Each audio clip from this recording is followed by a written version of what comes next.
愉景灣進山角巴士站起步，經翠山角公園仔下走斜坡，這裏有條山路走流花筒。今日去第一條澗是老二石澗。自入澗後，便不斷爬升，連續多日下雨，水量令人滿意。今日石頭不滑腳，頗好走，很美的峽谷。雖然水質有點渾濁，但夠大水令感覺不太差。引步，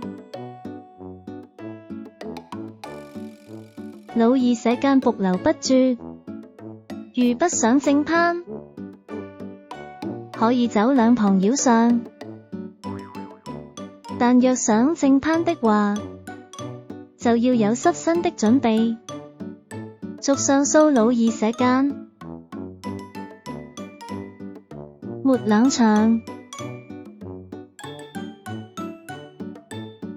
老二石澗緣起老虎山，共有兩緣，左緣為主緣的老二石澗，右緣是流二石澗，源頭在流花筒，約140米分緣位。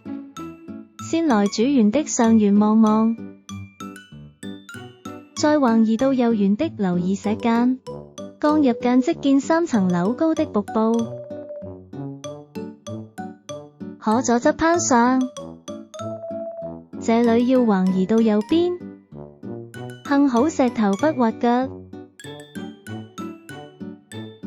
下望頗奇，繼續爬步，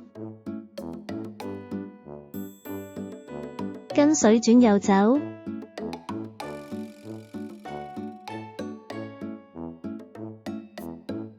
同樣是不斷攀升，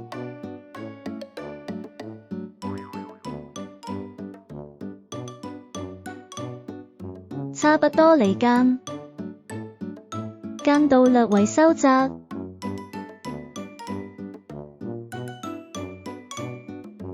有充足的手腳位。回望，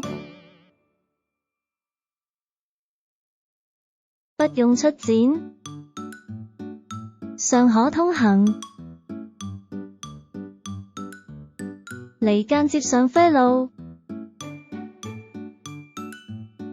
往老虎頭山方向走，途經老二石澗的上緣。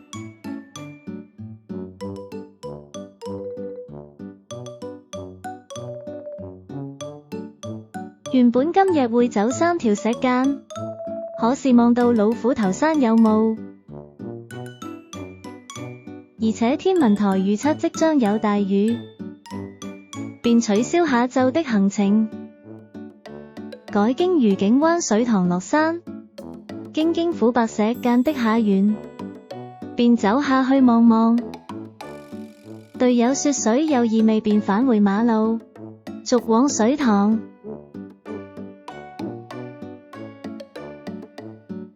愉景灣水塘留影，